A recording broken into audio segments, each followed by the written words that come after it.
Assalamualaikum warahmatullahi wabarakatuh. Shalom, Om Swastiastu, Namo Buddhaya, salam kebajikan.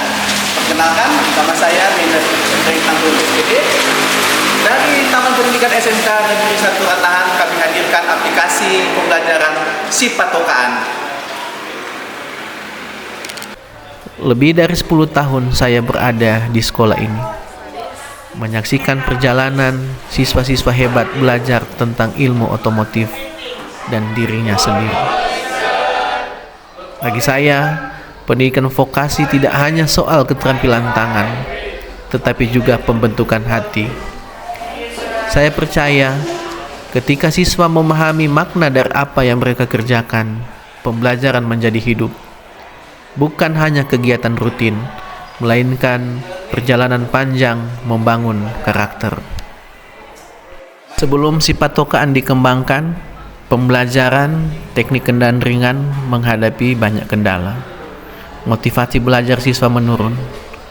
Buku teks terasa jauh dari dunia kerja yang sesungguhnya. Sarana praktik terbatas. Media interaktif belum memadai. Siswa menjadi pendengar pasif, bukan pelaku pembelajaran. Namun, di balik semua keterbatasan itu ada potensi besar. Nilai-nilai budaya Minahasa seperti mapalus dan tanggung jawab adalah kekayaan lokal yang sejalan dengan semangat pendidikan vokasi. Dari kesadaran itulah saya mulai memikirkan cara agar teknologi dan budaya bisa berjalan berdampingan. Saya mulai bertanya, bagaimana caranya membuat pembelajaran lebih kontekstual, lebih hidup, dan lebih dekat dengan siswa.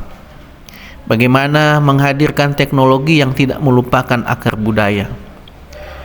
Dari situlah gagasan Sipatokaan mulai tumbuh, sebuah inovasi yang menjembatani dunia digital dan nilai-nilai budaya Minahasa. Saya memulai sebuah langkah kecil, merancang Sipatokaan dengan menggunakan Kodular.io dan Google Site. Aplikasi ini sederhana, ringan, dan bisa diakses lewat ponsel setiap siswa. Namun di balik kesederhanaannya tersimpan filosofi besar. Dalam bahasa Minahasa, Sipatokaan berarti anak kesayangan. Anak yang dijaga, disayangi, dan dibimbing dengan kasih. Begitulah saya memandang setiap siswa. Mereka bukan sekedar peserta didik, tetapi anak-anak kesayangan yang harus dibimbing agar tumbuh menjadi manusia yang utuh. Melalui Sipatokaan, siswa dapat mempelajari sistem pemindah tenaga kendaraan secara visual dan interaktif. Mereka bisa melihat video tutorial, memperbesar gambar, memahami cara kerja komponen, dan menuliskan refleksi pribadi setelah praktik. Setiap kelompok diberi tugas berbasis proyek. Mereka belajar bekerja sama, mendokumentasikan hasil kerja, dan berbagi pengalaman di ruang digital. Dengan cara ini, Sipatokaan mengubah keterbatasan menjadi peluang.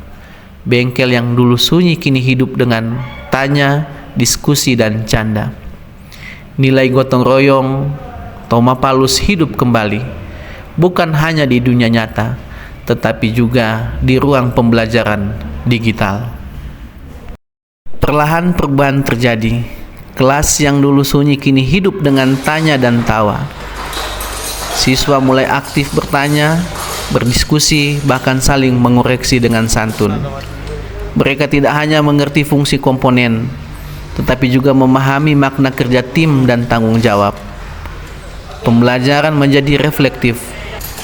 Guru tidak lagi satu-satunya sumber pengetahuan, melainkan teman belajar. Sementara siswa menjadi pembelajar mandiri, kritis, kreatif, dan berkarakter. Saya sendiri belajar banyak dari mereka. Melalui Sipatokaan, saya memahami bahwa inovasi bukan tentang alat, tetapi tentang cara kita melihat manusia dengan kasih, kesabaran, dan semangat untuk terus tumbuh bersama. Inovasi pendidikan tidak selalu membutuhkan fasilitas megah. Yang dibutuhkan adalah hati yang tulus, niat yang kuat, dan keberanian untuk berubah. Dari SMK Negeri 1 Ratahan di Minahasa Tenggara, lahir pembelajaran yang memadukan budaya dan teknologi, akal dan rasa, kerja dan cinta. Inilah wajah pendidikan vokasi yang sejati. Pembelajaran yang membentuk manusia berdaya, berakal budi, dan mencintai tanah tempat ia berpijak. Si patokaan bukan hanya aplikasi, ia adalah cerita tentang kasih, ketekunan, dan semangat transformasi.